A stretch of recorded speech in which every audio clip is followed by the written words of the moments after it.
اب ہم آتے ہیں سیدنا ابراہیم علیہ السلام کے قصے کی طرف، لیکن اس سے پہلے یہ وضاحت کر دیں کہ سیدنا ابراہیم علیہ السلام کے واقعے کے ساتھ چند دوسرے انبیاء علیہم السلام کے واقعات بھی وابستہ ہیں، مثلا سیدنا لوط علیہ السلام کا واقعہ، اس لیے کہ یہ سیدنا ابراہیم علیہ السلام کے بھتیجے بھی ہیں اور ان کے پیروکار بھی۔ اسی طرح آپ کے صاحبزادوں سیدنا اسماعیل اور سیدنا اسحاق علیہ السلام کے واقعات ساتھ ساتھ چلتے ہیں۔ اس کی وجہ یہ ہے کہ سیدنا اسماعیل علیہ السلام کی ولادت کے وقت ابراہیم علیہ السلام کی عمر 87 سال تھی، اور سیدنا اسحاق علیہ السلام کی پیدائش کے وقت سیدنا ابراہیم علیہ السلام کی عمر 100 سال تھی، جبکہ سیدنا ابراہیم علیہ السلام کی کل عمر 175 سال ہوئی، اس لیے ان کے واقعات ساتھ ساتھ چلتے ہیں۔ ابراہیم علیہ السلام کا قصہ سناتے ہوئے ان حضرات کا ذکر ساتھ ساتھ ضرور آئے گا، تو آئیے شروع کرتے ہیں قصہ ابراہیم علیہ السلام کا۔ صالح علیہ السلام کے بعد اللہ تعالیٰ نے سیدنا ابراہیم علیہ السلام کو مبعوث فرمایا۔ ابراہیم علیہ السلام جد الانبیاء ہیں، عظیم المرتبت اور اولو العزم پیغمبر ہیں۔ آپ کے والد کا نام طارق تھا، جبکہ اس کا لقب آزر تھا۔ آزر مدد کرنے والے کو کہتے ہیں۔ یہ شخص اپنے قبیلے کے افراد کی مدد کیا کرتا تھا، غمخواری کرتا تھا، اس لیے اس کا لقب آزر مشہور ہو گیا تھا۔ قرآن مجید میں ابراہیم علیہ السلام کا قصہ 73 مقامات پر ذکر ہوا ہے۔ یہ 73 مقامات 25 سورتوں میں ہیں، اور یہ بات ابراہیم علیہ السلام کے بلند مرتبت ہونے پر دلالت کرتی ہے۔ ابراہیم علیہ السلام بھی سام بن نوح علیہ السلام کی نسل سے ہیں۔ آپ کی پیدائش عراق کے مشہور شہر بابل میں ہوئی۔ یہ عراق کے شمال میں واقع تھا اور آج بھی موجود ہے۔ بہت بڑا شہر ہے، اس وقت بھی بڑی آبادی پر مشتمل تھا۔ یہاں بت پرستی عام ہو چکی تھی۔ اللہ تعالی سورۃ العنکبوت آیت 25 میں فرماتے ہیں، وَقَالَ إِنَّمَا اتَّخَذْتُم مِّن دُونِ اللَّهِ أَوْثَانًا مَّوَدَّةَ بَيْنِكُمْ فِي الْحَيَاةِ الدُّنْيَا۔ ابراہیم نے کہا کہ تم نے جن بتوں کی پرستش اللہ کے سوا کی ہے، انہیں تم نے اپنی آپس کی دنیاوی دوستی کے بنا پر معبود ٹھہرا لیا ہے۔ مطلب یہ کہ وہ لوگ اللہ کی عبادت بتوں کو اللہ کا شریک ٹھہرا کر کرتے تھے۔ ابراہیم علیہ السلام نے اپنے باپ سے اور اپنی قوم سے کہا کہ یہ مورتیاں جن کے تم مجاور بنے بیٹھے ہو کیا ہیں؟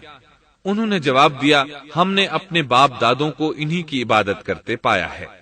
اللہ تعالیٰ ان کے بارے میں فرماتے ہیں، اے نبی، انہیں ابراہیم علیہ السلام کا قصہ سنا دو، جبکہ انہوں نے اپنے باپ اور اپنی قوم سے فرمایا، تم کس کی عبادت کرتے ہو؟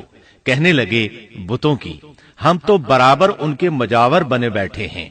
ابراہیم علیہ السلام نے فرمایا، جب تم انہیں پکارتے ہو تو کیا وہ سنتے بھی ہیں یا تمہیں نفع اور نقصان پہنچا سکتے ہیں؟ انہوں نے کہا، یہ ہم کچھ نہیں جانتے، ہم نے تو اپنے باپ دادوں کو اسی طرح کرتے پایا ہے۔ مطلب یہ کہ یہ بت پرستی انہیں ورثے میں ملی تھی۔ وہ جن معبودوں کی عبادت کرتے تھے، نہ وہ ان کی پکار کو سنتے تھے، نہ ہی ان کے نفع و نقصان پر قادر تھے۔ اسی لیے ابراہیم علیہ السلام انہیں جھنجھوڑ رہے تھے، لیکن اندھی تقلید اور بشری عقل کے بیکار ہو جانے نے انہیں یہ سب سوچنے سے عاری کر دیا تھا۔ اللہ تعالیٰ نے ابراہیم علیہ السلام کی خصوصی رہنمائی فرمائی تھی، جیسا کہ سورۃ الانبیاء آیت 51 میں ہے، وَلَقَدْ آتَيْنَا إِبْرَاهِيمَ رُشْدَهُ مِن قَبْلُ وَكُنَّا بِهِ عَالِمِينَ۔ اور ہم نے ابراہیم کو پہلے سے ہدایت عطا فرما دی تھی اور ہم اسے جانتے تھے۔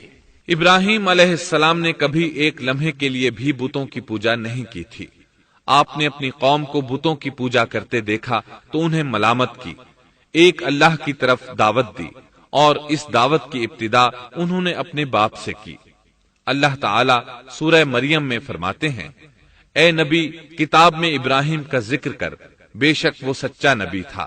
جب اس نے اپنے باپ سے کہا، اے میرے باپ، بے شک مجھے وہ علم عطا ہوا ہے جو تمہیں حاصل نہیں، اس لیے میری اطاعت کریں، میں آپ کو سیدھا راستہ دکھاؤں گا۔ اے میرے باپ، شیطان کی عبادت نہ کریں، بے شک شیطان اللہ کا نافرمان ہے۔ ان بتوں کی عبادت گویا شیطان کی عبادت ہے، اس لیے آپ نے ان معبودوں کو شیطان سے تعبیر کیا۔ فرمایا، اے میرے باپ، بے شک مجھے خوف ہے کہ تم پر اللہ کا عذاب آئے، پھر تم شیطان کے ساتھی ہو جاؤ۔ باپ نے ان کی بات سن کر کہا، اے ابراہیم، کیا تو میرے معبودوں سے پھرا ہوا ہے؟ البتہ اگر تو باز نہ آیا تو میں تجھے سنسار کر دوں گا، اور تو مجھ سے ایک مدت تک دور ہو جا، یعنی مجھ سے اتنا دور ہو جا کہ کبھی مجھے نظر نہ آئے۔ ابراہیم علیہ السلام نے اپنے باپ پر نرمی اور مہربانی کرتے ہوئے ان سے کہا، آپ پر سلامتی ہو، میں اپنے رب سے آپ کے لیے بخشش طلب کرتا رہوں گا۔ لیکن جب بعد میں ان پر واضح ہو گیا کہ وہ تو اللہ کا دشمن ہے تو ابراہیم علیہ السلام اس سے بے تعلق ہو گئے۔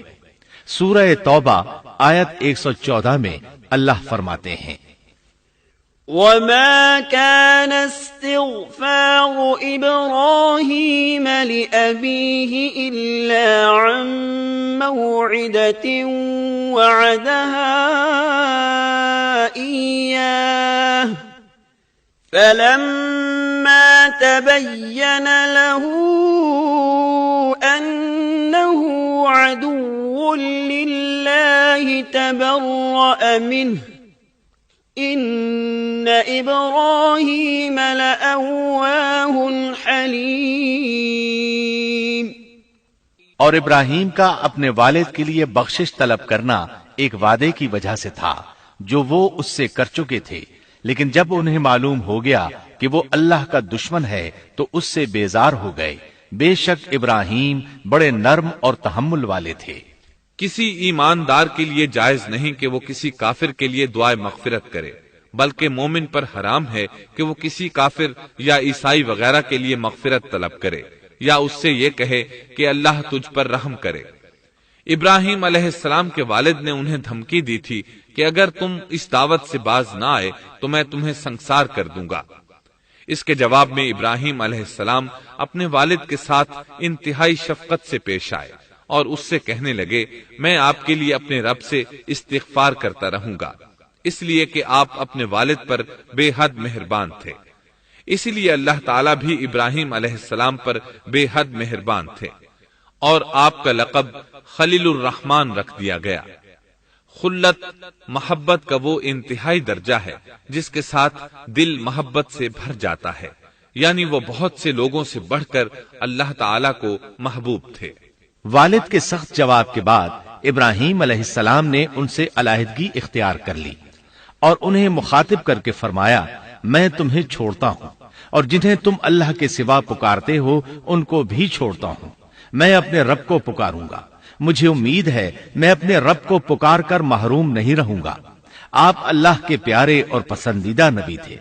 جب آپ نے اپنی قوم کو توحید کی دعوت دی اس وقت آپ نوجوان تھے، آپ کی عمر 16 سال تھی۔ ساتھ میں آپ اس بات پر غور و فکر بھی کرتے کہ آخر یہ لوگ بتوں کی پوجا کیوں کرتے ہیں۔ آپ کا دل ان کے شرک پر بہت کوڑتا۔ آخر آپ نے مصمم ارادہ کر لیا کہ اس شر اور فساد کی جڑ کو کاٹ کر رہیں گے، یعنی ان بتوں کو توڑ کر رہیں گے۔ آپ اپنی قوم کو بتوں کو توڑ دینے کی دھمکی دیتے رہے۔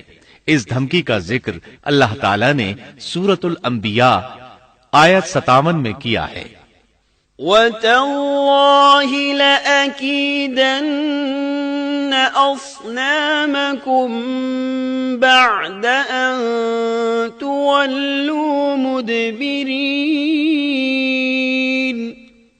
اور اللہ کی قسم میں تمہارے بتوں کا علاج کروں گا جب تم پیٹھ پھیر کر جا چکے ہوگے۔ یہ بات ابراہیم علیہ السلام نے پوشیدہ نہیں اعلانیہ کہی تھی۔ آخر انتظار کا وقت ختم ہوا، عید کا دن آ پہنچا۔ عید کے دن وہ لوگ صبح سویرے گھر سے نکلنے سے پہلے کھانا پکا کر اپنے معبودوں کے سامنے رکھتے تھے، پھر شہر سے باہر ایک میدان میں جمع ہوتے۔ وہاں کھیلتے کودتے خوشیاں مناتے، ناز سے چلتے پھرتے اور کھانا کھاتے، شام کو گھروں کی طرف آتے، صبح بتوں کے پاس جو کھانا رکھ گئے تھے اس کو اٹھاتے اور تبرک سمجھ کر کھا جاتے۔ اپنے معمول کے مطابق انہوں نے عید کی تیاری کر لی، لیکن ابراہیم علیہ السلام تیار نہ ہوئے، اس لیے کہ وہ تو ان کے ساتھ جانے کا ارادہ ہی نہیں رکھتے تھے۔ وہ لوگ جانے سے پہلے ابراہیم علیہ السلام کے پاس آئے اور کہنے لگے، کیا آپ ہمارے ساتھ نہیں جائیں گے؟ سیدنا ابراہیم علیہ السلام نے آسمان کی طرف نگاہ کی اور فرمایا، میں بیمار ہوں۔ یہ تمام واقعہ سورۃ الانبیاء آیات 51 تا 58 میں بیان ہوا ہے۔ یقیناً ہم نے ابراہیم کو پہلے سے ہدایت فرما دی تھی اور ہم اسے جانتے تھے، جبکہ اس نے اپنے باپ سے اور اپنی قوم سے کہا کہ یہ مورتیاں جن کے تم مجاور بنے بیٹھے ہو کیا ہیں؟ سب نے کہا، ہم نے اپنے باپ دادوں کو انہی کی عبادت کرتے پایا ہے۔ آپ نے فرمایا، پھر تو تم اور تمہارے باپ دادا سبھی یقیناً کھلی گمراہی میں مبتلا رہے۔ کہنے لگے، کیا آپ سچ مچ ہمارے پاس حق لائے ہیں یا یوں ہی مذاق کر رہے ہیں؟ آپ نے فرمایا، نہیں نہیں، در حقیقت تم سب کا پروردگار تو وہ ہے جو آسمان و زمین کا مالک ہے، جس نے انہیں پیدا کیا ہے۔ میں تو ایسی بات کا گواہ اور قائل ہوں، اور اللہ کی قسم میں تمہارے ان معبودوں کا علاج تمہاری غیر موجودگی میں کروں گا۔ پس اس نے ان سب کے ٹکڑے کر دیے، البتہ صرف بڑے بت کو چھوڑ دیا، یہ اس لیے کیا کہ وہ سب اس کی طرف لوٹے۔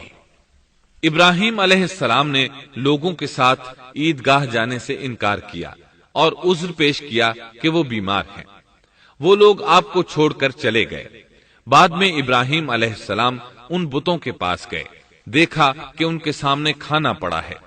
چونکہ سب لوگ کھانا لائے تھے اس لیے یہ کھانا بہت زیادہ تھا، لیکن ان جھوٹے معبودوں نے اسے کھانا تو درکنار اس کو چھوا تک نہ تھا۔ ابراہیم علیہ السلام نے انہیں مخاطب کر کے کہا، یہ اتنا کھانا تمہارے سامنے پڑا ہے، تم اس کو کھاتے کیوں نہیں؟ تمہیں کیا ہو گیا کہ بات تک نہیں کرتے؟ پھر پوری قوت سے دائیں ہاتھ سے کلہاڑا مار کر ان کے ٹکڑے ٹکڑے کر دیے، لیکن بڑے بت کو چھوڑ دیا تاکہ سب اسی کی طرف رجوع کریں۔ تمام چھوٹے بتوں کو توڑ کر کلہاڑا اس بڑے بت کے کندھے پر رکھ دیا۔ مشرکین میلے سے لوٹے تو دیکھا ان کے سارے معبود اوندھے منہ ٹوٹے پھوٹے پڑے ہیں، ان کے تمام معبودوں کو توڑ دیا گیا تھا۔ وہ حیران رہ گئے کہ یہ کیسے ہو گیا، کس نے کیا؟ کہنے لگے، یہ کام کس ظالم کا ہے؟ اس نے ہمارے معبودوں کی توہین کی ہے۔ اس وقت جن لوگوں نے ابراہیم علیہ السلام کا وہ کلام سنا تھا انہیں ان کا خیال آ گیا۔ کہنے لگے، وہ نوجوان جس کا نام ابراہیم ہے اسے ہم نے اپنے بتوں کی مذمت کرتے سنا ہے۔ اللہ کی قدرت کہ ابراہیم علیہ السلام کا جو مقصد تھا وہ خود بخود پورا ہو رہا تھا۔ قوم کے لوگ مشورہ کر رہے تھے کہ سب کو جمع کرو اور اسے بلاؤ، پھر اسے سزا دو۔ چنانچہ تمام اہل باطل چھوٹے بڑے جمع ہو گئے، کارروائی شروع ہو گئی۔ کہنے لگے، اے ابراہیم، ہمارے معبودوں کے ساتھ یہ لغو حرکت تو نے کی ہے۔ ابراہیم علیہ السلام نے جواب دیا، یہ کام تو اس بڑے بت کا ہے، مجھ سے کیوں پوچھتے ہو؟ تم اپنے معبودوں سے کیوں نہیں پوچھ لیتے کہ ان کے ٹکڑے کس نے اڑائے ہیں؟ ابراہیم علیہ السلام کا جواب سن کر وہ سب سوچ میں پڑ گئے۔ پھر کہنے لگے، ہم نے بڑی غلطی کی، اپنے معبودوں کے پاس کسی کو حفاظت کے لیے نہیں چھوڑا۔ اس قدر واضح بات محسوس کر کے بھی وہ ظالم ایمان نہ لائے، بلکہ شیطان نے ان کے دلوں میں وسوسہ ڈالا اور انہوں نے غور و فکر کر کے کہا، اے ابراہیم، کیا تمہیں علم نہیں، یہ تو بے زبان ہیں، یہ بول نہیں سکتے۔ اب ابراہیم علیہ السلام نے فرمایا، تب پھر تم اللہ کے سوا اس چیز کی عبادت کرتے ہو جو تمہیں کچھ بھی نفع نہ دے سکے اور نہ نقصان پہنچا سکے۔ تعجب ہے تم پر اور ان پر بھی جنہیں تم اللہ کے سوا پکارتے ہو، کیا تم میں بالکل عقل نہیں؟ اس طرح ابراہیم علیہ السلام نے ان پر حقیقت خوب اچھی طرح واضح کر دی۔ ان سے فرمایا، تم ان کی پوجا کرتے ہو جن کو تم خود تراشتے ہو، یعنی ان کا حال تو یہ ہے کہ تم نے ان کو خود اپنے ہاتھوں سے تراشا اور ان کی عبادت کرنے لگے، جبکہ تمہیں اور تمہاری بنائی ہوئی چیزوں کو اللہ ہی نے پیدا کیا ہے۔ ابراہیم علیہ السلام نے ایک کلہاڑے کی مدد سے ان سب بتوں کو تہس نہس کر دیا تھا۔ یہ اس بات کی واضح ترین نشانی تھی کہ یہ بالکل بے بس ہیں، لیکن اس واضح نشانی کے باوجود وہ اپنے کفر ہی پر ڈٹے رہے اور لگے ابراہیم علیہ السلام کو دھمکیاں دینے۔ قالوا ابنوا له بنيانا فألقوه في الجحيم، کہنے لگے اس کے لیے ایک آتش کدہ بناؤ اور اسے اس دہکتی آگ میں ڈال دو۔ پھر ان لوگوں نے ایک چٹیل میدان کا انتخاب کیا جہاں مٹی نام کی کوئی چیز نہیں تھی۔ اس میدان کو پتھروں کی باڑ کے ساتھ گھیر دیا گیا۔ پھر سب لوگوں کو حکم دیا گیا کہ وہ لکڑیاں جمع کر کے اس گھیری ہوئی جگہ میں رکھیں۔ چنانچہ سب لوگ لکڑیاں جمع کر کے وہاں لانے لگے، یہاں تک کہ عورتوں اور بچوں نے بھی اس کام میں بڑھ چڑھ کر حصہ لیا۔ میدان میں اتنی لکڑیاں جمع ہو گئیں کہ زمین نظر نہیں آتی تھی۔ یہ لکڑیاں زمین پر ایک اونچی دیوار محسوس ہوتی تھیں۔ پھر ان لکڑیوں کو آگ لگائی گئی۔ جب آگ کے شعلے آسمان سے باتیں کرنے لگے تو انہوں نے ابراہیم علیہ السلام کو آگ میں ڈالنے کے لیے ایک جھولا تیار کیا۔ اس میں سیدنا ابراہیم علیہ السلام کو رکھا گیا۔ اس وقت آپ نے یہ دعا پڑھی، حسبنا اللہ ونعم الوکیل، ہمیں اللہ کافی ہے اور وہی بہترین کارساز ہے۔ یہ کلمہ ہر محتاج اور مصیبت زدہ کو پڑھنا چاہیے۔ بخاری میں ہے، رسول اللہ صلی اللہ علیہ وسلم نے فرمایا، حسبنا اللہ و نعم الوکیل ابراہیم علیہ السلام نے اس وقت فرمایا تھا جب انہیں آگ میں پھینکا جانے لگا تھا۔ مطلب یہ کہ ہم اللہ ہی پر بھروسہ کرتے ہیں، اس کے سوا ہمارا کسی پر بھروسہ نہیں۔ بعض روایات میں یہ بھی ہے کہ جب ابراہیم علیہ السلام کو آگ میں ڈالا جانے لگا تو جبریل علیہ السلام آئے اور کہا، اے ابراہیم، کوئی حاجت ہے تو میں حاضر ہوں۔ ابراہیم علیہ السلام نے فرمایا، اگر تم اپنی مرضی سے آئے ہو تو مجھے تمہاری کوئی ضرورت نہیں۔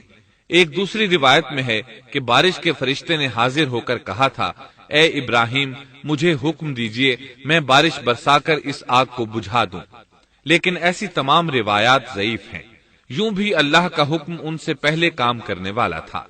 اللہ تعالی سورہ انبیاء آیت 69 اور 70 میں فرماتے ہیں، قلنا يا نار كوني بردا وسلاما على إبراهيم وأرادوا به كيدا فجعلناهم الأخسرين۔ ہم نے کہا، اے آگ ابراہیم پر ٹھنڈی ہو جا اور سلامتی والی ہو جا۔ گو انہوں نے ابراہیم کا برا چاہا لیکن ہم نے انہیں ہی نقصان پانے والا کر دیا۔ چنانچہ جب ابراہیم علیہ السلام کو آگ میں ڈالا گیا تو وہ ٹھنڈی ہو گئی۔ ابن عباس رضی اللہ عنہما فرماتے ہیں، اگر اللہ تعالیٰ آگ سے یہ نہ فرماتے کہ سلامتی والی ٹھنڈی ہو جا تو وہ اس قدر سرد ہو جاتی کہ اس کی ٹھنڈک سے تکلیف محسوس ہوتی۔ گویا آگ بھی اللہ کے حکم کے بغیر نہیں جلا سکتی، چھری اللہ کے حکم کے بغیر نہیں کاٹ سکتی، اس لیے کہ یہ بھی اللہ کی مخلوق ہیں اور ان کی قدرت بھی اللہ کے پاس ہے۔ وہ چاہے تو ان کو قدرت عطا کر دے، چاہے تو قدرت واپس لے لے۔ آگ کو ٹھنڈا ہونے کا حکم ہوا، وہ ٹھنڈی ہو گئی۔ اس نے نہ ابراہیم علیہ السلام کے کپڑے جلائے، نہ جسم کے کسی حصے کو کوئی نقصان پہنچایا، صرف وہ رسیاں جلائیں جن سے آپ کو باندھا گیا تھا۔ سبحان اللہ۔ لوگ آگ کے گرد اس انتظار میں کھڑے تھے کہ جو ہی انہیں آگ میں پھینکا جائے گا وہ جل کر راکھ ہو جائیں گے، لیکن وہ یہ دیکھ کر حیران رہ گئے کہ ابراہیم علیہ السلام بڑے ناز سے آگ کے درمیان بیٹھے ہیں۔ بعض روایات میں ہے کہ ابراہیم علیہ السلام فرمایا کرتے تھے، مجھے ان دنوں جو راحت اور سکون حاصل تھا ویسا آگ سے نکلنے کے بعد نہیں ہوا۔ لوگ اس معجزے کو دیکھ کر حیرت زدہ تھے۔ پھر ابراہیم علیہ السلام آگ سے نکلے۔ اتنا بڑا معجزہ دیکھنے کے باوجود لوط علیہ السلام کے سوا کوئی شخص پورے بابل شہر سے ان پر ایمان نہ لایا۔ اللہ تعالیٰ فرماتے ہیں، فآمن له لوط، پس ابراہیم پر لوط ایمان لائے۔ مطلب یہ کہ پوری بستی سے لوط علیہ السلام تھے جو آپ پر ایمان لائے تھے، باقی تمام لوگ کفر ہی پر ڈٹے رہے۔ ابراہیم علیہ السلام ان کا رویہ دیکھ کر نا امید ہو گئے کہ اس سے بڑھ کر یہ کون سا معجزہ دیکھنا چاہتے ہیں۔ ان کے بتوں کو توڑ دیا گیا، اپنی آنکھوں سے اللہ کی نشانی ان لوگوں نے دیکھی، پھر بھی یہ ایمان نہیں لائے، چنانچہ آپ نے وہاں سے ہجرت کا ارادہ فرما لیا۔ اس وقت بابل پر نمرود نامی بادشاہ کی حکومت تھی۔ کہا جاتا ہے کہ زمین کے بیشتر حصے پر اسی کی حکمرانی تھی۔ جب اس کے پاس یہ خبریں پہنچیں کہ ابراہیم علیہ السلام کو آگ میں ڈالا گیا لیکن آگ نے انہیں نہیں جلایا، تو اس نے ابراہیم علیہ السلام کو اپنے دربار میں پیش کرنے کا حکم دیا۔ ابراہیم علیہ السلام کو وہاں لایا گیا۔ نمرود نے ان سے ان کے رب کے بارے میں سوال کیا۔ اللہ تعالیٰ سورۃ البقرہ آیت 258 میں فرماتے ہیں، أَلَمْ تَرَ إِلَى الَّذِي حَاجَّ إِبْرَاهِيمَ فِي رَبِّهِ أَنْ آتَاهُ اللَّهُ الْمُلْكَ کیا تو نے اس شخص کو نہیں دیکھا جس نے ابراہیم سے اس کے رب کے متعلق جھگڑا کیا اس لیے کہ اللہ نے اسے سلطنت دی تھی۔ ایک روایت میں ہے کہ 4 بادشاہوں نے زمین کے بیشتر حصے پر حکمرانی کی ہے، ان میں سے ایک نمرود ہے۔ نمرود اپنے وقت کا حاکم و بادشاہ تھا۔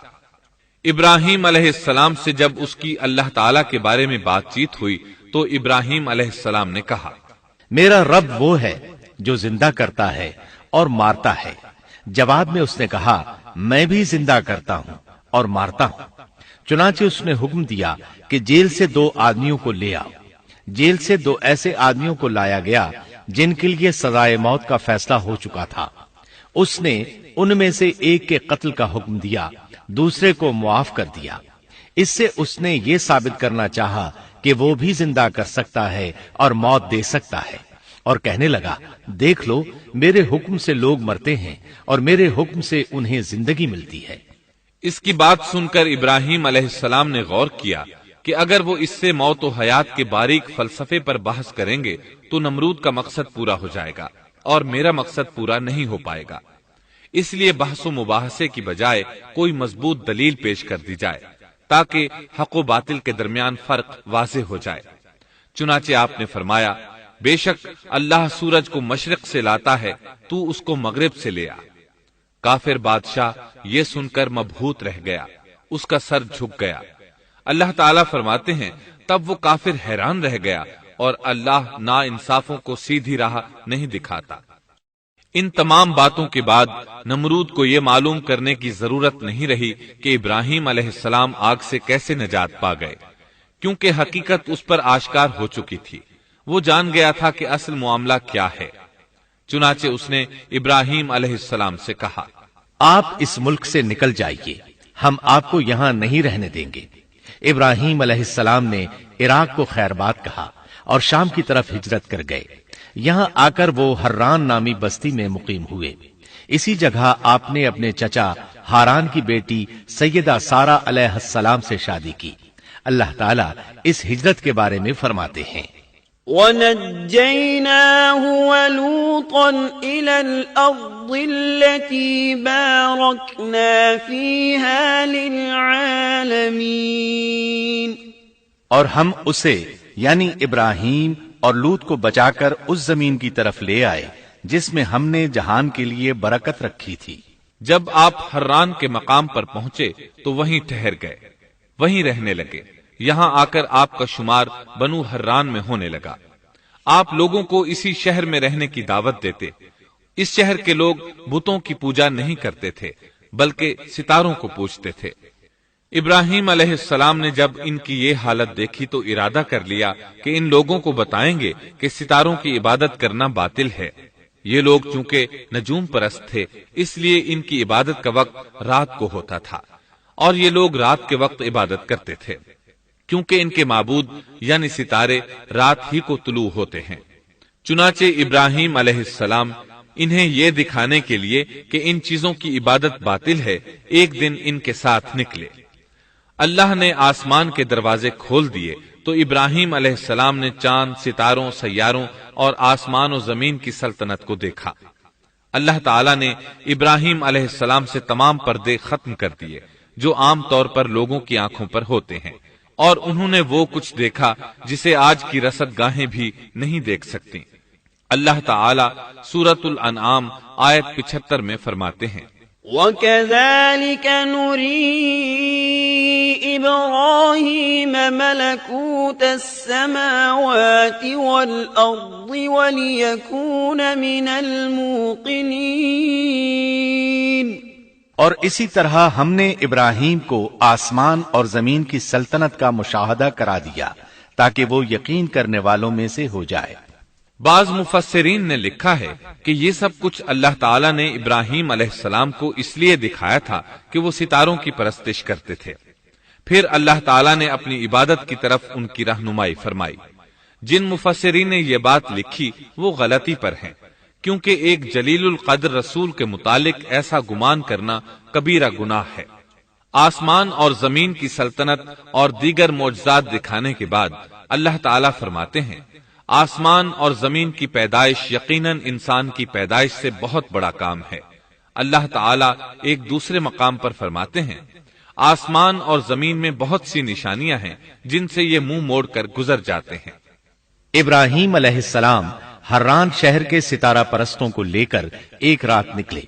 اچانک ایک ستارہ طلوع ہوا، اس کی چمک دمک بہت تھی، شکل صورت کے لحاظ سے بھی بہت خوبصورت تھا۔ اس وقت ابراہیم علیہ السلام نے بطور مذاق کہا، یہ میرا رب ہے۔ لیکن جب وہ ستارہ کچھ دیر بعد چھپ گیا تو کہنے لگے، یہ تو غروب ہو گیا، یہ رب کیسے ہو سکتا ہے؟ جو چھپ جائے وہ رب نہیں ہو سکتا، پس میں تو غروب ہونے والوں کو پسند نہیں کرتا۔ اگلے روز وہ پھر ان لوگوں کو ساتھ لے کر نکلے تو چاند کو دیکھا۔ یہ شکل صورت میں ستاروں سے کہیں زیادہ خوبصورت تھا، روشن تھا، لیکن یہ بھی غروب ہو گیا۔ تو ابراہیم کہنے لگے، اگر مجھے میرے رب نے ہدایت نہ کی تو میں گمراہ لوگوں میں شامل ہو جاؤں گا۔ اے اللہ، تو کہاں ہے؟ اپنی طرف میری رہنمائی کر۔ ان باتوں سے ابراہیم علیہ السلام ان لوگوں کو غور و فکر کی دعوت دے رہے تھے تاکہ وہ غور کریں، آخر رب چھپ کیسے سکتا ہے؟ اگر چاند رب ہے اور دن کے وقت کسی کو اپنے معبود کی حاجت ہوگی تو وہ کیا کرے گا؟ لہذا چاند کسی صورت رب نہیں ہو سکتا۔ پھر جب دن چڑھا اور سورج طلوع ہوا تو کہنے لگے، یہ میرا رب ہے، یہ تو سب سے بڑا ہے۔ پھر لوگوں کو مخاطب کر کے کہنے لگے، تم رات کو چھوٹے چھوٹے ستاروں کی پوجا کرتے ہو، کیوں نہ تم اتنے بڑے ایک ہی رب کی پوجا کر لو۔ لیکن جب وہ بھی غروب ہو گیا تو کہنے لگے، یقیناً میں تمہارے شرک سے بیزار ہوں، یہ معبود کیسے ہو سکتے ہیں؟ ان میں تو تبدیلی آتی رہتی ہے، کبھی طلوع ہوتے ہیں کبھی غروب ہوتے ہیں۔ یہ اس بات کی دلیل ہے کہ یہ مخلوق ہیں اور ان کا خالق کوئی اور ہے جس کے حکم کے یہ تابع ہیں۔ جب یہ خود مخلوق ہیں اور کسی اور کے تابع ہیں تو کسی کو نفع نقصان پہنچانے پر کس طرح قادر ہو سکتے ہیں؟ پھر اپنی قوم کو مخاطب کر کے کہنے لگے، میں اپنا رخ اس کی طرف کرتا ہوں جس نے آسمانوں کو یکسو ہو کر پیدا کیا، اور میں شرک کرنے والوں میں سے نہیں ہوں۔ اب بھی وہ اپنی بات پر اڑے رہے۔ تب آپ نے فرمایا، تم مجھ سے اللہ کے بارے میں جھگڑ رہے ہو، مجھے تو اللہ راہ دکھا چکا ہے اور اس نے مجھے دلیل عطا فرمائی ہے۔ میں یقیناً جانتا ہوں کہ تمہارے تمام معبود بے بس اور بے طاقت ہیں۔ جاؤ، تم سے اور تمہارے ان معبودوں سے جو ہو سکے کر لو، میرے رب کی مرضی کے بغیر کچھ بھی نہیں ہو سکتا۔ میرے رب نے ہر چیز کے علم کو اپنے گھیرے میں لے رکھا ہے، کیا پھر بھی تم نصیحت حاصل نہیں کرو گے؟ اور میں تمہارے معبودوں سے خوف کیوں کھاؤں؟ تم اللہ سے نہیں ڈرتے؟ ان کو اللہ کا شریک ٹھہرا رہے ہو۔ اللہ نے اس کی کوئی دلیل نازل نہیں کی۔ اگر تم میں صحیح علم ہے تو تم ہی بتلا دو کہ ہم دونوں جماعتوں میں سے امن کا زیادہ حقدار کون ہے؟ امن انہی کے لیے ہے جو ایمان لانے کے بعد دین کو شرک سے خلط ملط نہیں کرتے۔ حقیقت میں ہدایت یافتہ وہی لوگ ہیں۔ یہی ہمارے وہ دلائل تھے جو ہم نے ابراہیم علیہ السلام کو ان کی قوم کے مقابلے میں عطا کیے تھے، اور ہم جسے چاہیں مرتبے میں بڑھا دیں۔ بے شک تیرا رب بڑی حکمت والا ہے۔ ان لوگوں نے پھر بھی کفر ہی کیا، کوئی بھی ایمان نہ لایا۔ چنانچہ ابراہیم علیہ السلام نے ایک بار پھر ہجرت کی اور مصر جا پہنچے۔ مصر کے بادشاہ کو خبر ملی کہ ایک شخص ہجرت کر کے آیا ہے اور اس کے ساتھ ایک عورت ہے، وہ بہت زیادہ حسین و جمیل ہے۔ چنانچہ اس ظالم نے اپنے کارندوں کو بھیجا کہ اس عورت کو میرے پاس لے آؤ، ساتھ ہی اس سے پوچھنا کہ تمہارے ساتھ جو آدمی ہے وہ کون ہے، اگر وہ اس کا خاوند ہو تو اسے قتل کر دینا۔ ادھر بادشاہ نے اپنے کارندوں کو حکم دیا، ادھر اللہ نے ابراہیم علیہ السلام کی طرف وحی بھیج دی۔ انہوں نے سارا علیہ السلام سے کہا، اگر وہ تجھ سے میرے بارے میں پوچھیں تو بتا دینا تم میری بہن ہو۔ پھر سارا سے بولے، اے سارا، روئے زمین پر میرے اور تیرے سوا کوئی مومن نہیں، یعنی یہ کافروں کی سرزمین ہے، یہاں کوئی مومن نہیں، اس لحاظ سے تم میری دینی بہن ہو۔ پھر بادشاہ نے ابراہیم علیہ السلام کو پیش کرنے کا حکم دیا۔ اس نے آپ سے پوچھا، یہ عورت کون ہے؟ آپ نے فرمایا، یہ میری بہن ہے۔ اس طرح ابراہیم علیہ السلام کی زندگی میں 3 موقع ایسے آئے کہ انہوں نے اللہ کے دین کی حمایت اور مدافعت کے لیے توریہ کیا۔ توریہ کا مطلب یہ ہے کہ واقعہ کچھ اور ہو لیکن کوئی شخص کسی خاص مصلحت کی وجہ سے اسے 2 معانی والے الفاظ کے ساتھ اس انداز میں بیان کرے کہ سننے والا اس واقعہ کو نہ سمجھ سکے بلکہ اس کا ذہن خلاف واقعہ چیز کی طرف منتقل ہو جائے۔ شریعت نے بعض مخصوص حالات میں اس کی اجازت دی ہے۔ وہ 3 مواقع جہاں ابراہیم علیہ السلام نے توریہ فرمایا، ان کی وضاحت کچھ اس طرح ہے۔ ایک یہ کہ آپ نے میلے پر نہ جانے کی غرض سے ان لوگوں سے کہا تھا کہ میں بیمار ہوں۔ دوسرے موقع پر یہ فرمایا تھا، یہ کام اس بڑے سردار بت کا ہے۔ تیسرے، سارا علیہ السلام کو دینی بہن قرار دیا۔ اس ظالم بادشاہ نے سارا علیہ السلام کو اپنی تحویل میں لے لیا۔ جب سارا علیہ السلام کو معلوم ہوا کہ وہ ایک بدکار شخص ہے تو انہوں نے اللہ تعالیٰ سے دعا کی، اے اللہ، تجھے معلوم ہے میں تجھ پر اور تیرے نبی پر ایمان لائی ہوں اور اپنے جسم کو اپنے خاوند کے سوا ہر ایک سے محفوظ رکھا ہے، لہٰذا آپ اس کافر کو مجھ پر مسلط نہ کیجیے گا۔ چنانچہ اس کافر بادشاہ نے جب سیدہ سارا کو پکڑنے کے لیے اپنا ہاتھ بڑھایا تو اس کا ہاتھ شل ہو گیا اور اپنی جگہ پر جم گیا۔ وہ لگا چیخ پکار کرنے، اس میں اتنی طاقت نہ رہی کہ اپنے ہاتھ کو حرکت دے سکے۔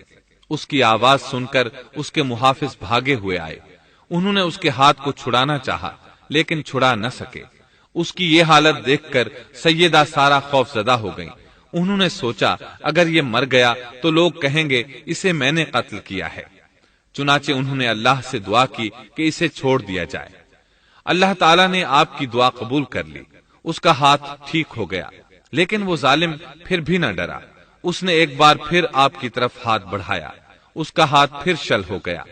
سیدہ سارا نے پھر دعا کی، وہ دوبارہ ٹھیک ہو گیا، وہ پھر بھی باز نہ آیا۔ تیسری بار پھر اس نے ان کی طرف ہاتھ بڑھایا، اس بار بھی اس کا ہاتھ شل ہو گیا۔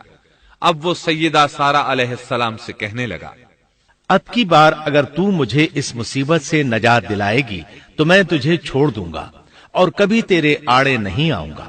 چنانچہ سیدہ سارا علیہ السلام نے اللہ تعالی سے دعا کی، وہ ٹھیک ہو گیا۔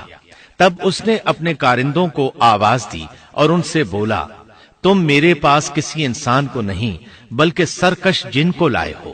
پھر اس نے انہیں رہا کر دیا، عزت و اکرام سے رخصت کیا اور ان کی خدمت کے لیے اپنی بیٹی ہاجرہ کو ساتھ کر دیا۔ سارا علیہ السلام واپس لوٹی تو دیکھا کہ ابراہیم علیہ السلام نماز پڑھ رہے ہیں۔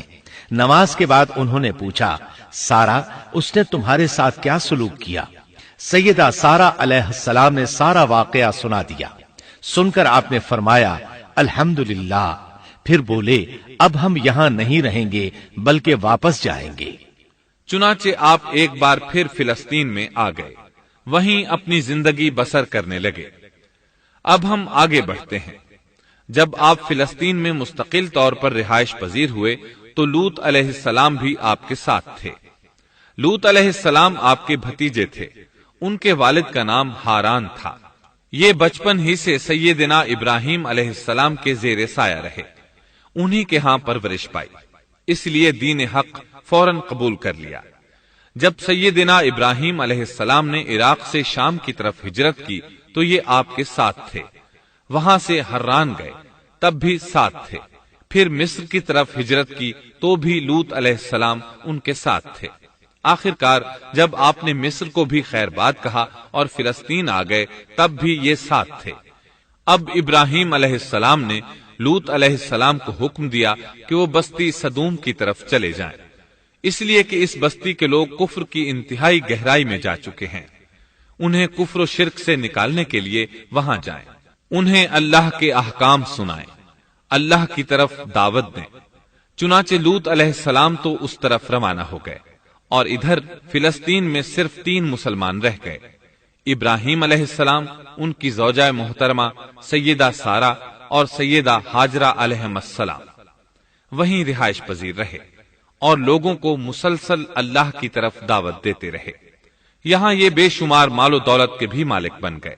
جب ان کی عمر 85 یا 86 سال ہوئی تو سارہ علیہ السلام نے سوچا، میں بانجھ ہوں، میرے خاوند بوڑھے ہیں، لیکن اولاد کی تمنا ہے، تو کیوں نہ میں اپنی لونڈی ہاجرہ ہدیے اور تحفے کے طور پر ابراہیم علیہ السلام کو دے دوں۔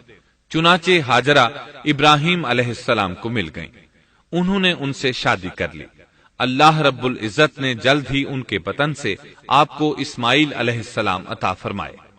ہاجرہ علیہ السلام کے ماں بننے پر اور ان کی اولاد کو دیکھ کر سیدہ سارہ علیہ السلام کو فطری طور پر غیرت کا احساس ہوا۔ اللہ کی قدرت دیکھیے، خود ہی انہیں ہاجرہ کو تحفے میں دیا تاکہ اولاد حاصل ہو، اور جب وہ ماں بن گئیں تو اب غیرت محسوس کر رہی ہیں۔ اپنی اس کیفیت سے مجبور ہو کر سیدہ سارہ نے ابراہیم علیہ السلام سے کہا، آپ مجھے اس کے ساتھ ایک جگہ پر نہ رکھیں۔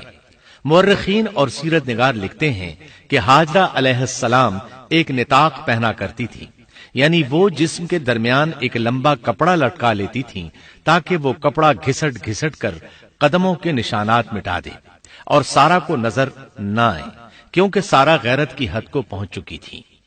ابراہیم علیہ السلام نے جب سارہ علیہ السلام کے اندر غیرت کے آثار دیکھے تو ہاجرہ کو ان کی نگاہوں سے دور کر دیا۔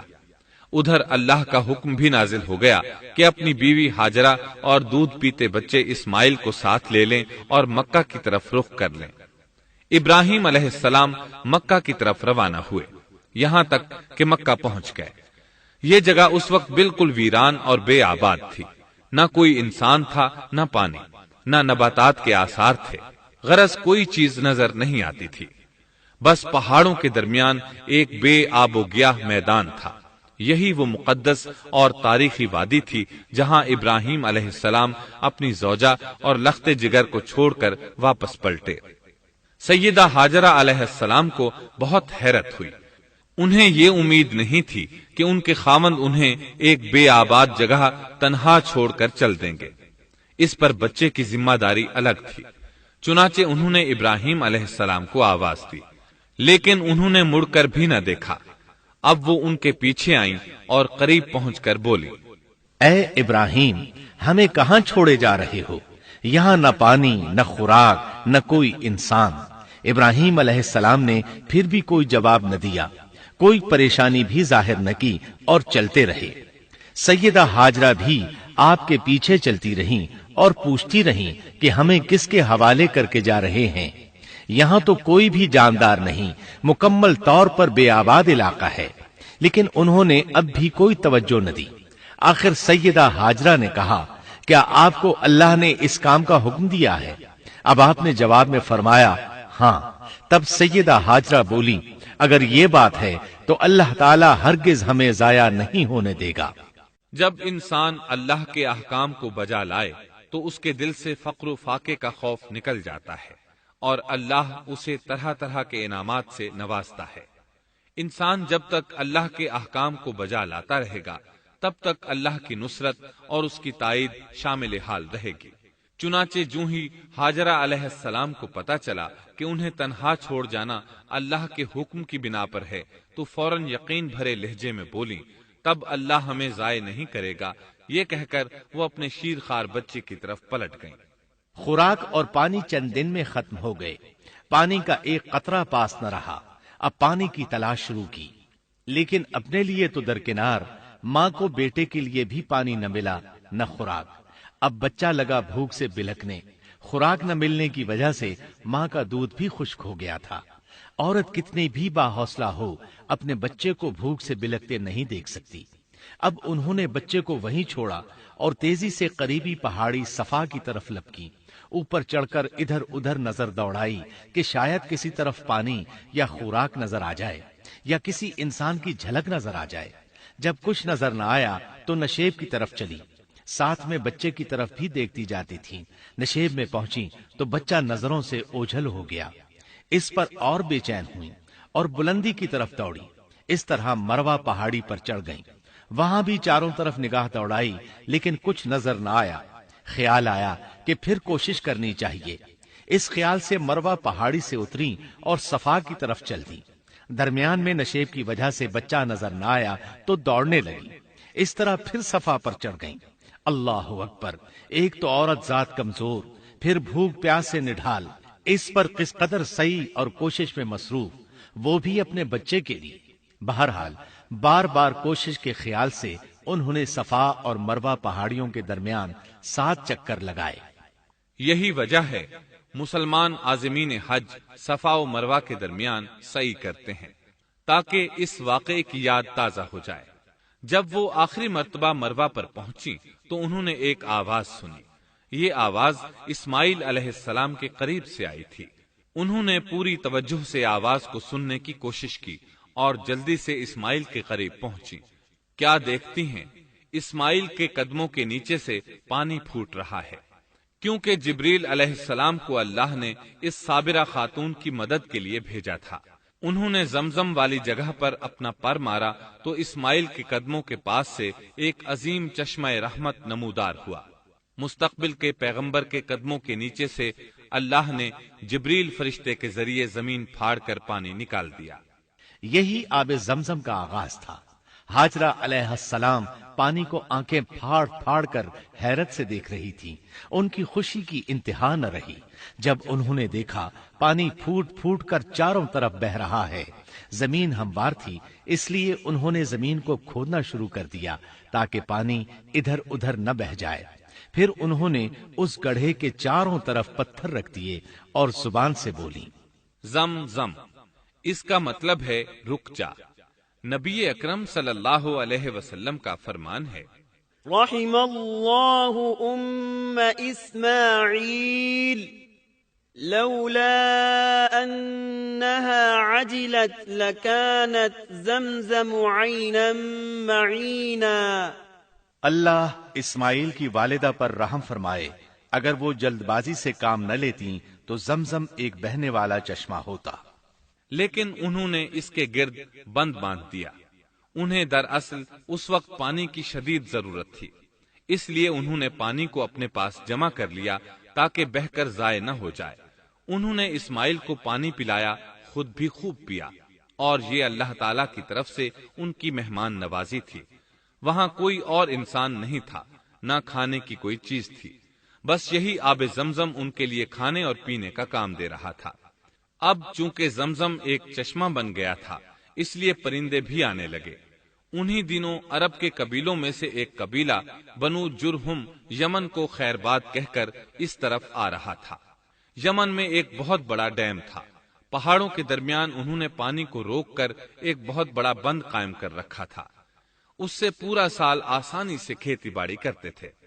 اس ڈیم کی بدولت ان کا آب پاشی کا نظام بہت اچھا تھا۔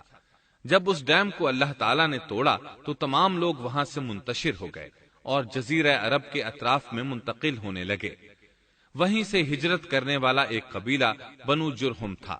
یہ لوگ بنیادی طور پر عرب تھے۔ یہ قبیلہ سفر میں رہتا، جہاں کہیں پانی اور چراگاہ نظر آتے وہیں پڑاؤ ڈال دیتے۔ جب وہاں خوراک ختم ہو جاتی تو آگے سفر شروع کر دیتے۔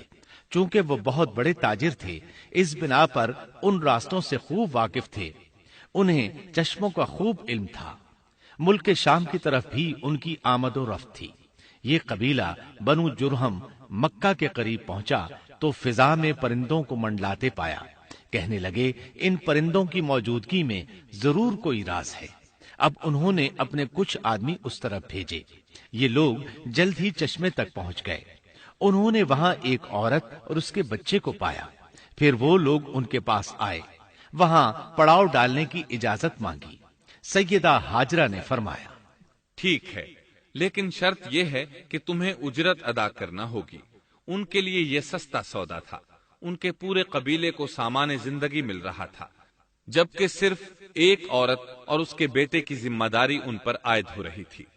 انہوں نے فوراً حامی بھر لی اور وہاں رہائش اختیار کر لی۔ اس طرح یہ لوگ سیدہ ہاجرہ علیہ السلام کی معیشت کا ذریعہ بن گئے، اور اس طرح سیدنا اسماعیل علیہ السلام بنو جرہم میں پرورش پاتے رہے۔ انہوں نے ان لوگوں سے عربی سیکھ لی اور ان سے بھی زیادہ عربی دان بن گئے، فصاحت اور بلاغت سے عربی میں بات چیت کرنے لگے۔ پھر ان کی اس قبیلے میں شادی ہو گئی، ان کی اولاد سے عرب قوم کا آغاز ہوا۔ انہی میں سے سرور کائنات محمد صلی اللہ علیہ وسلم کی ولادت باسعادت ہوئی۔ بنو جرہم کی آمد اور آبادی ابراہیم علیہ السلام کی دعا کا نتیجہ تھی۔ جب انہوں نے اپنی بیوی اور بچے یعنی دو کمزور انسانوں کو اس ویران جگہ چھوڑا تھا تو یہ دعا مانگی تھی، ربنا انی اسکنت من ذریتی بواد غیر ذی زرع عند بیتک المحرم۔ اے ہمارے پروردگار، میں نے اپنی کچھ اولاد اس بے آباد جنگل میں تیرے حرمت والے گھر کے پاس بسائی ہے۔ یہاں یہ سوال پیدا ہوتا ہے کہ کیا اس وقت بیت اللہ کی تعمیر ہو چکی تھی؟ درست بات یہ ہے کہ اس وقت خانہ کعبہ کی تعمیر نہیں ہوئی تھی۔ پھر سوال پیدا ہوتا ہے کہ کیا ابراہیم علیہ السلام کے زمانے سے پہلے اس کی تعمیر ہو چکی تھی یا صرف جگہ ہی معروف تھی؟ اس بارے میں دو طرح کی روایات ہیں۔ بعض میں آتا ہے کہ صرف اس کی جگہ معروف تھی، اور بعض میں ہے کہ ابراہیم علیہ السلام سے پہلے شیس علیہ السلام نے اس کو تعمیر کیا تھا، اور وہ گردش ایام کے ساتھ ساتھ منہدم ہو کر ختم ہو گیا۔ لیکن بہرحال اس کی جگہ معلوم تھی اور وہی پہلا گھر تھا، جیسا کہ اللہ نے خبر دی ہے۔ ان اول بیت وضع للناس للذی ببکۃ مبارکا وہدی للعالمین۔ اللہ تعالیٰ نے پہلا گھر جو لوگوں کے لیے مقرر کیا تھا وہی ہے جو مکہ میں ہے، اور وہ پوری دنیا کے لیے برکت اور ہدایت والا ہے۔ ابراہیم علیہ السلام نے اللہ تعالیٰ سے یہ دعا مانگی تھی، ربنا انی اسکنت من ذریتی بواد غیر ذی زرع عند بیتک المحرم ربنا لیقیموا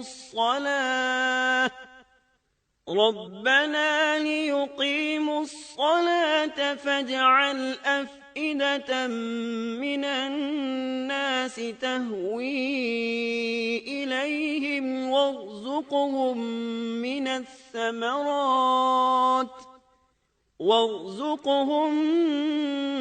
الثمرات لعلهم يشكرون۔ اے ہمارے پروردگار، میں نے اپنی کچھ اولاد اس بے کھیتی کے جنگل میں تیرے حرمت والے گھر کے پاس بسائی ہے۔ اے ہمارے پروردگار، یہ اس لیے کہ وہ نماز قائم کریں، پس تو کچھ لوگوں کے دلوں کو ان کی طرف مائل کر دے اور انہیں پھلوں کی روزیاں عطا فرما تاکہ یہ شکر گزاری کریں۔ دن گزرتے رہے اور اسماعیل علیہ السلام بنو جرہم کے ماحول میں عمر کی منزلیں طے کرتے رہے، اور وہ ہوش سنبھالنے کے قریب ہو گئے۔ ابراہیم علیہ السلام ہر سال ایک دو بار اپنے گھرانے کی دیکھ بھال کے لیے چکر لگاتے تھے۔ جب اسماعیل علیہ السلام نے ہوش سنبھالا تو ایک بار پھر ایک عظیم آزمائش کا وقت آ گیا۔ ہوا یوں کہ ایک مرتبہ ابراہیم علیہ السلام مکہ تشریف لائے، ایک جگہ آرام کے لیے بیٹھے کہ نیند کی وادی میں پہنچ گئے۔ نیند میں انہوں نے خواب دیکھا کہ اپنے لخت جگر کو اپنے ہاتھ سے ذبح کر رہے ہیں، ساتھ ہی آنکھ کھل گئی۔ ابراہیم علیہ السلام جانتے تھے کہ انبیاء کرام کے خواب حقیقت ہوتے ہیں، اللہ کی طرف سے وحی ہوتے ہیں، اور شیطان کسی صورت ان کے خواب میں نہیں آ سکتا، لہذا انہوں نے اس خواب کے مطابق عمل کرنے کا پختہ ارادہ کر لیا، کسی قسم کی پریشانی کا شکار نہ ہوئے۔ اللہ رب العزت نے اس عظیم اور تعجب خیز واقعے کا قرآن مجید میں ذکر کرتے ہوئے فرمایا، وقال إني ذاهب إلى ربي سيهدين رب هب لي من الصالحين فبشرناه بغلام حليم فلما بلغ معه السعي قال يا بني إني أرى في المنام أني أذبحك فانظر ماذا ترى۔ اور ابراہیم نے کہا، میں تو ہجرت کر کے اپنے پروردگار کی طرف جانے والا ہوں، وہ ضرور میری رہنمائی کرے گا۔ اے میرے رب، مجھے نیک بخت اولاد عطا فرما۔ تو ہم نے ایک بردبار بچے کی بشارت دی۔ پھر جب بچہ اتنی عمر کو پہنچا کہ اس کے ساتھ چلنے پھرنے لگا تو ابراہیم نے کہا، میرے پیارے بیٹے، میں نے خواب دیکھا ہے کہ میں تجھے ذبح کر رہا ہوں، اب تو بتا تیری کیا رائے ہے؟ یہاں سوال پیدا ہوتا ہے کہ ابراہیم علیہ السلام نے اسماعیل علیہ السلام سے مشورہ کیوں لیا؟ وہ چاہتے تو اسماعیل کو سوتے میں ذبح کر دیتے، اس طرح اللہ کا حکم بجا لاتے۔ وہ بیٹے کے پاس کیوں گئے اور ان سے مشورہ کیوں لیا؟ جی ہاں، یہ مسئلہ یاد رکھنے کے قابل ہے کہ ہر مسلمان پر لازم ہے کہ وہ اپنے دوسرے مسلمان بھائی کو اجر و ثواب میں شامل کرنے کی کوشش کرے۔ ابراہیم علیہ السلام نے بیٹے کو ثواب میں شامل کرنے کے لیے انہیں اللہ کے حکم سے آگاہ کیا۔ یہ نہ چاہا کہ میں اکیلا ہی اجر لیتا رہوں، بلکہ دوسرے کی خیر خواہی کو پیش نظر رکھا۔ والدین کے لیے آپ کے اس انداز میں نصیحت موجود ہے، یہ کہ اولاد کو ثواب کے مواقع فراہم کریں، ان کی صحیح تربیت کریں۔ اگر صدقہ کرنے کا موقع ملے تو بچوں کے ذریعے صدقہ کرائیں، تاکہ انہیں بھی اللہ کے راستے میں خرچ کرنے کی عادت پڑے۔ جب کسی دینی مجلس میں بیٹھنے کا موقع ملے تو اپنی اولاد کو بھی ساتھ لے کر جائیں۔ بے شمار لوگ خود تو جاتے ہیں، اولاد کو جانے کے لیے کہتے بھی نہیں، خود دین سیکھتے ہیں، اولاد کو دین نہیں سکھاتے۔ ابراہیم علیہ السلام نے اسماعیل علیہ السلام سے رائے لی۔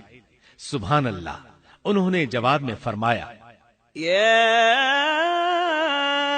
ابت افعل ما تؤمر۔ اے ابا جان، آپ کو جو حکم ملا ہے کر گزریے۔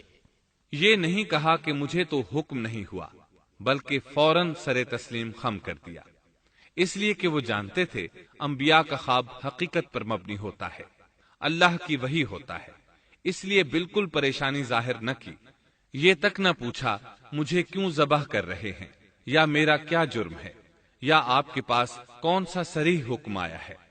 انہوں نے ایسی کوئی بات نہ کہی۔ اللہ کی فرما برداری اسی کو کہتے ہیں۔ چنانچہ اپنے باپ سے کہا، یا ابت افعل ما تؤمر ستجدنی ان شاء اللہ من الصابرین۔ اے ابا جان، آپ کو جو حکم ہوا ہے اس کو کر گزریے، انشاءاللہ آپ مجھے صبر کرنے والوں میں پائیں گے۔ علماء کرام فرماتے ہیں اس جملے سے ان کا انتہائی ادب اور احترام شامل ہے، اور اس میں زبردست توکل موجود ہے۔ یہ نہیں کہا کہ آپ مجھے صبر کرنے والوں میں سے پائیں گے، بلکہ آپ نے اللہ کی مشیت کو جملے میں شامل کیا اور فرمایا انشاءاللہ آپ مجھے صبر کرنے والوں میں سے پائیں گے۔ لہٰذا مسلمانوں کو دھوکے میں نہیں پڑنا چاہیے۔ یہ نہ کہے میں سفر کروں گا، میں فلاں کام کروں گا، میں فلاں کام کے کرنے کی طاقت رکھتا ہوں، بلکہ یوں کہے اللہ نے چاہا تو میں سفر کروں گا، اللہ نے چاہا تو فلاں کام کروں گا۔ اپنے علم اور طاقت کے دھوکے میں پڑنا سراسر نادانی ہے۔ ہر چیز کا تعلق اللہ سے قائم کرے، جیسا کہ اللہ تعالیٰ فرماتے ہیں، وَلَا تَقُولَنَّ لِشَيْءٍ إِنِّي فَاعِلٌ ذلك غدا إلا أن يشاء الله اور ہرگز ہرگز کسی کام پر یوں نہ کہنا کہ میں اسے کل کروں گا مگر ساتھ ہی انشاءاللہ کہہ لینا۔ اپنی زبان کو اللہ کے ذکر سے سجا کر رکھو اور ہمیشہ اپنے معاملات کو اللہ کی طرف لوٹاؤ۔ بہرحال باپ بیٹا دونوں ہی مصمم ارادے کے ساتھ اللہ کا حکم پورا کرنے کے لیے پیش ہو گئے۔ اسماعیل علیہ السلام نے اپنے والد محترم سیدنا ابراہیم علیہ السلام سے کہا، جب آپ مجھے ذبح کرنے لگیں تو میری پیشانی کو زمین پر رکھ دیجیے گا تاکہ آپ کو میرا چہرہ نظر نہ آئے اور کہیں آپ کے ہاتھ رک نہ جائیں، چہرہ دیکھ کر آپ پر شفقت پدری غالب نہ آ جائے۔ اب ابراہیم علیہ السلام نے بیٹے کی پیشانی پکڑ کر زمین پر لٹا دیا جیسا کہ اللہ تعالی نے فرمایا۔ فلما أسلما وتله للجبين جب دونوں مطیع ہو گئے اور ابراہیم نے اسے پیشانی کے بل لٹا دیا، اب انہوں نے چھری پکڑی اور گردن پر چلا دی، لیکن چھری نے گردن نہ کاٹی، بالکل اسی طرح جیسے آگ نے ابراہیم کو نہیں جلایا تھا، اس لیے کہ چھری میں کاٹنے کی طاقت اور آگ میں جلانے کی صلاحیت اللہ کے حکم کے بغیر نہیں آ سکتی۔ اللہ نے دونوں سے یہ طاقتیں سلب کر لی۔ اب ابراہیم زور لگا رہے ہیں، ادھر اسماعیل علیہ السلام کہہ رہے ہیں، ابا جان جلدی کیجئے، چھری چلائیے۔ اللہ تعالیٰ نے اس واقعے کا ذکر یوں فرمایا ہے، فلما أسلما وتله للجبين جب وہ دونوں مطیع ہو گئے اور ابراہیم نے اسے پیشانی کے بل لٹا دیا۔ اس مطیع ہونے سے مراد اللہ کے حکم کو نافذ کرنا ہے۔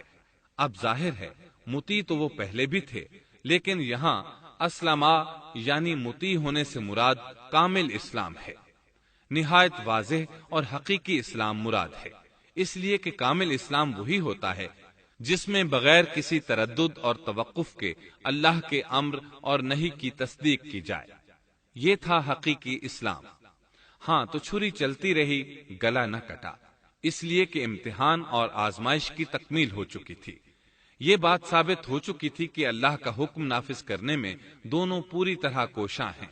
اللہ تعالیٰ بھی فرما برداری ہی کا صلہ عطا فرماتے ہیں، چنانچہ آواز آئی، قد صدقت الرؤيا إنا كذلك نجزي المحسنين إن هذا لهو البلاء المبين ہم نے اسے پکارا، اے ابراہیم تو نے خواب کو سچ کر دکھایا، یقیناً ہم اسی طرح نیکوکاروں کو جزا دیا کرتے ہیں۔ یقیناً یہ ایک کھلی آزمائش تھی۔ تاریخ کا ایک عظیم ترین امتحان اور کڑی آزمائش دنیا کو آج بھی حیرت میں ڈال دیتی ہے۔ کون ہے جو بیٹے کو ذبح کرنے پر تیار ہو جائے، خاص طور پر اس صورت میں جب اولاد بھی اکلوتی ہو، جس کی وجہ سے 86 سال کے بعد آنگن میں بہار آئی ہو۔ پھر اس کی قربانی کا بھی واضح حکم نہیں دیا گیا تھا، اشارتاً خواب میں رہنمائی کی گئی تھی۔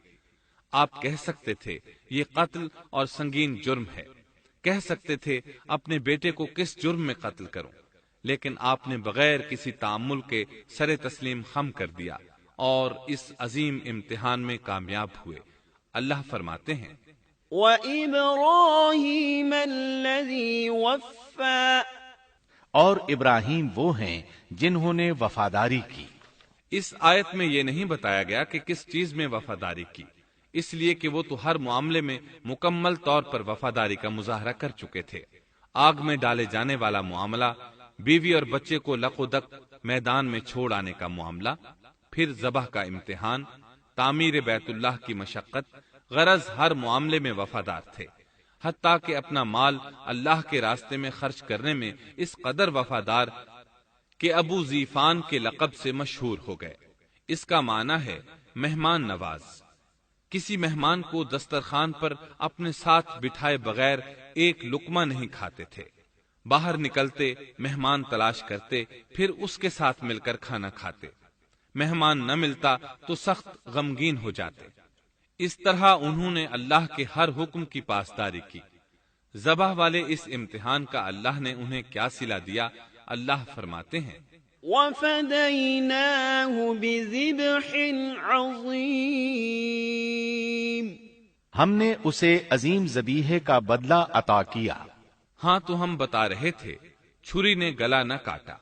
ایسے میں ابراہیم علیہ السلام نے ایک آواز سنی۔ آواز پیچھے سے آئی تھی۔ انہوں نے مڑ کر دیکھا، جبریل علیہ السلام نظر آئے۔ وہ آسمان سے ایک مینڈھا لے کر آئے تھے۔ دنیا کے مینڈھوں میں سے نہیں بلکہ جنت کا مینڈھا لائے تھے۔ سیدنا عبداللہ بن عباس رضی اللہ عنہما سے روایت ہے کہ وہ مینڈھا جنت میں 40 سال تک چرتا رہا۔ سفید رنگ، کشادہ آنکھوں، خوبصورت سینگوں والا حسین و جمیل مینڈھا تھا۔ بہرحال یہ ابراہیم علیہ السلام کی وفاداری کا بدلہ تھا جو اسماعیل علیہ السلام کے فدیے میں دیا گیا، اور پوری امت مسلمہ کے لیے حکم ہو گیا کہ اللہ کی رضا کے لیے قربانی اور ہدی پیش کرتے رہیں۔ کعبے کے پاس حرم الہی میں ہر سال یہ سنت ادا کی جاتی ہے، اور ان کے ساتھ ساتھ پوری زمین کے تمام خطوں پر بسنے والے مسلمان بھی اس عظیم فرمانبرداری کی علامت کے طور پر قربانیاں پیش کرتے ہیں۔ مینڈھے کے ذکر کا مطلب یہ ہے کہ ہم سنت ابراہیمی پر گامزن ہو جائیں۔ یہ مینڈھا ہمیں اللہ کے لیے قربانی کا سبق دیتا ہے۔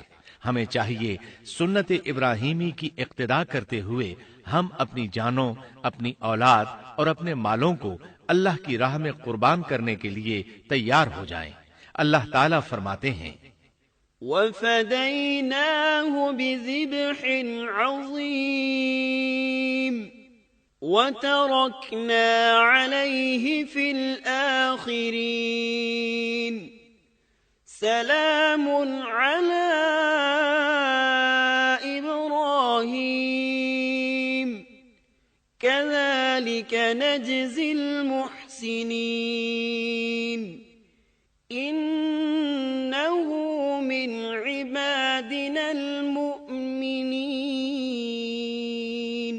اور ہم نے اسے عظیم ذبیحہ عطا کیا، اور ہم نے اس کا پچھلوں میں ذکر خیر چھوڑا۔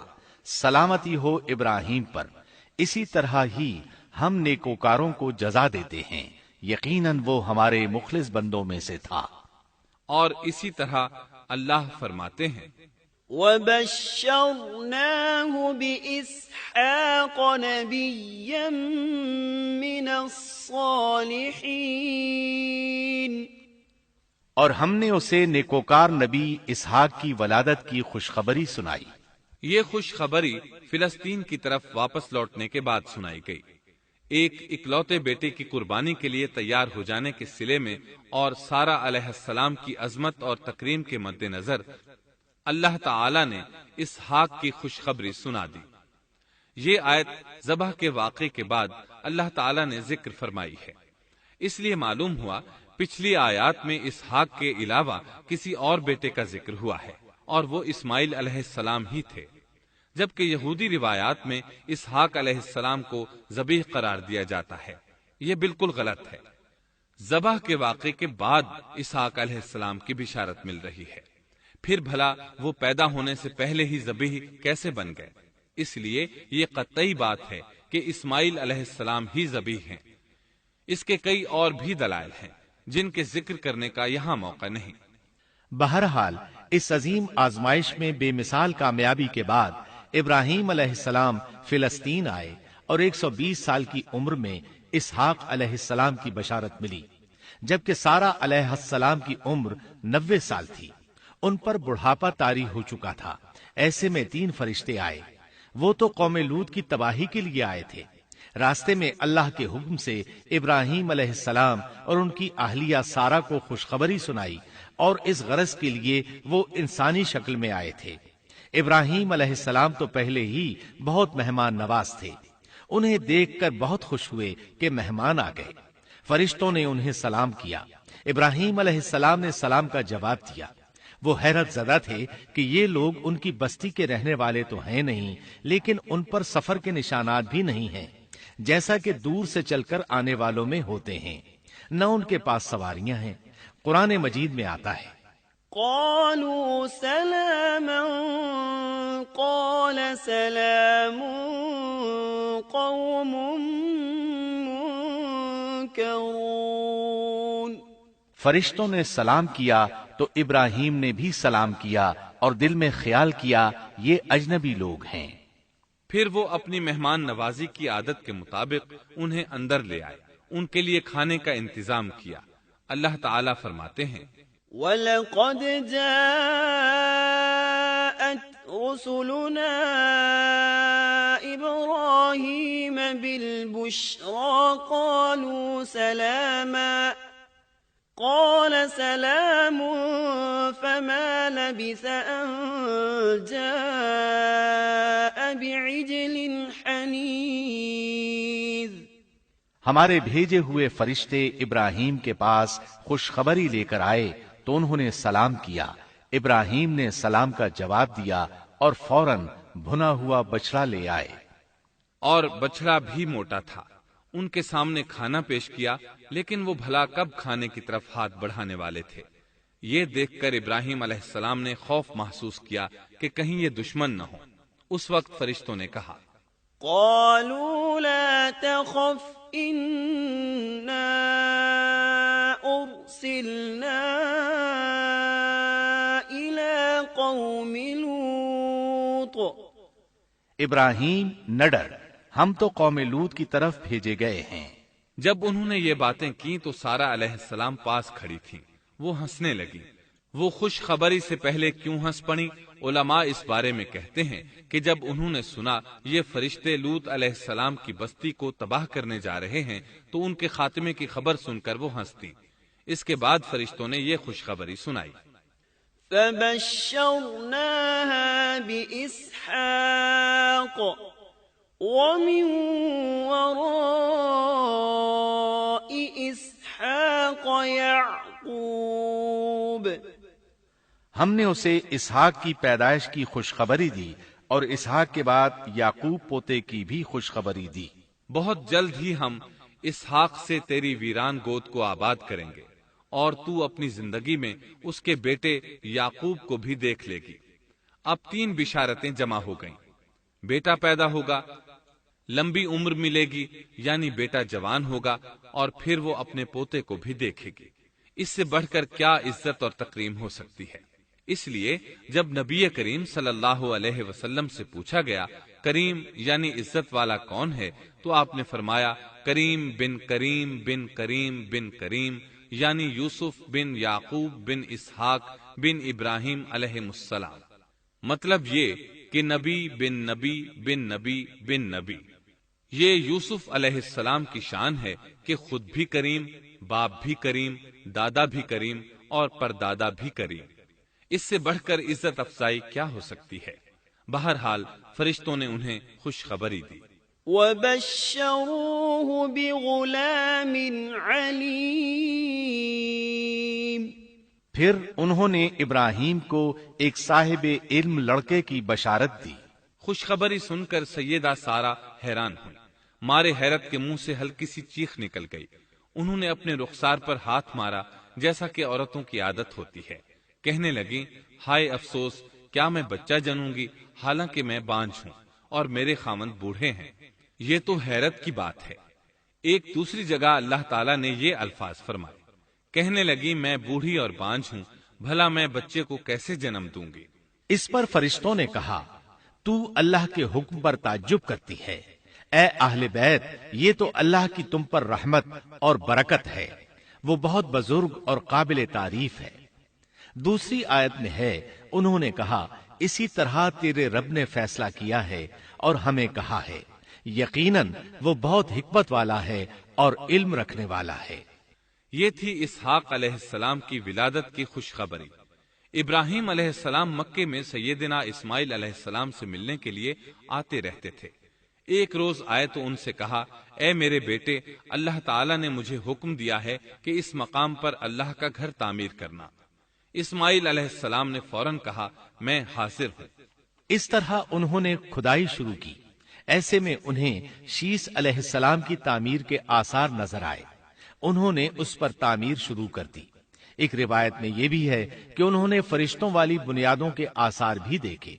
نبی کریم صلی اللہ علیہ وسلم کی جوانی کے دنوں میں جب مکے کے قریش نے کعبے کی تعمیر نئے سرے سے کی تو انہوں نے اس کی بنیادوں کو گہرا کرنا چاہا۔ وہ کھدائی کرتے ان سبز پتھروں تک پہنچ گئے جو پہاڑوں کی چوٹیوں کی طرح نظر آ رہے تھے۔ انہوں نے ان پتھروں کو نکالنا چاہا۔ ایک شخص نے کدال کے ذریعے ایک پتھر کو باہر نکالا تو اس کے نیچے سے اتنا نور نکلنے لگا کہ قریب تھا وہ شخص اندھا ہو جاتا۔ پھر پتھر خود بخود نیچے جا گرا اور اپنی جگہ پر جم گیا۔ اس کے بعد لوگوں نے ان پتھروں کو ہاتھ نہ لگایا اور تعمیر شروع کر دی۔ قرآن مجید میں تعمیر کعبہ اور بیت اللہ کا تذکرہ اس طرح آیا ہے: وَإِذْ بَوَّأْنَا لِإِبْرَاهِيمَ مَكَانَ الْبَيْتِ أَلَّا تُشْرِكْ بِي شَيْئًا وَطَهِّرْ بَيْتِيَ لِلطَّائِفِينَ وَالْقَائِمِينَ وَالرُّكَّعِ السُّجُودِ۔ اور جب ہم نے بیت اللہ کے مکان میں ابراہیم کو جگہ دی اور فرمایا کہ میرے ساتھ شرک نہ کرنا اور میرے گھر کو طواف، قیام اور رکوع و سجود کرنے والوں کے لیے پاک رکھنا، اور فرمایا ان اول بیت وضع للناس للذی ببکۃ مبارکا وہدی للعالمین فیہ آیات بینات مقام ابراہیم ومن دخلہ کان آمنا۔ بے شک لوگوں کے لیے جو پہلا گھر تعمیر کیا گیا ہے وہ مکہ میں ہے، وہ جہان والوں کے لیے برکت اور ہدایت کا ذریعہ ہے۔ اس میں واضح نشانیاں ہیں، مثلا مقام ابراہیم، تو جو کوئی حرم میں داخل ہوگا وہ امن میں آ جائے گا۔ اور فرمایا اور یاد کرو اس وقت کو جب ابراہیم کو اس کے پروردگار نے کئی باتوں کے ذریعے آزمایا، وہ ان میں پورے اترے تو اللہ نے فرمایا میں آپ کو تمام لوگوں کا امام بنا رہا ہوں۔ ابراہیم نے کہا اے میرے رب میری اولاد میں سے بھی امام بنائیے۔ جواب میں اللہ نے فرمایا میرا امامت کا وعدہ ظالم لوگوں کے لیے نہیں ہے۔ اور اس وقت کو یاد کرو جب ہم نے بیت اللہ کو ثواب اور امن کی جگہ بنا دیا اور لوگوں نے مقام ابراہیم کو جائے نماز بنا لیا۔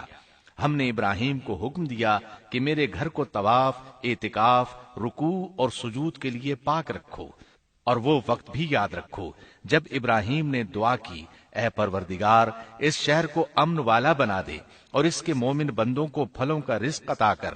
اللہ تعالیٰ نے فرمایا میں کافروں کو بھی تھوڑا فائدہ دوں گا، پھر انہیں آگ کے عذاب کی طرف بے بس کر دوں گا، یہ پہنچنے کی جگہ بری ہے۔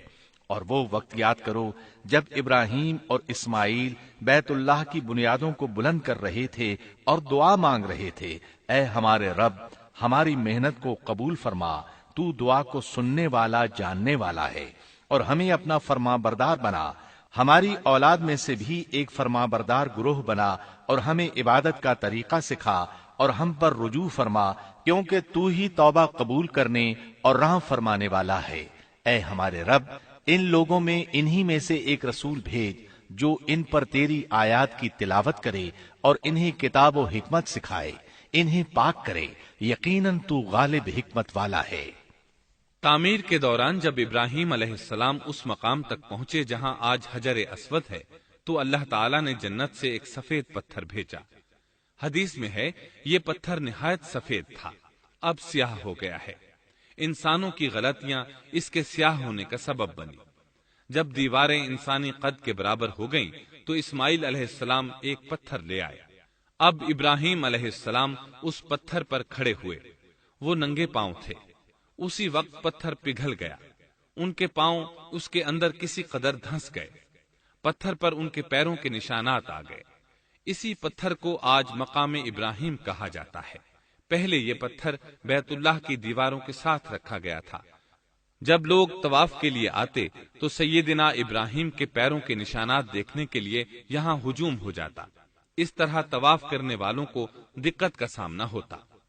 سیدنا عمر رضی اللہ عنہ نے صحابہ کرام کے مشورے سے اس پتھر کو اس جگہ سے قدرے ہٹا کر نماز کی صفوں کے قریب کر دیا تاکہ طواف کرنے والوں کو دقت نہ ہو۔ یہ مقام بہت مقدس ہے۔ اللہ نے فرمایا ہے وَاتَّخِذُوا مِن مَّقَامِ إِبْرَاهِيمَ مُصَلًّى، تم مقام ابراہیم کو جائے نماز مقرر کر لو۔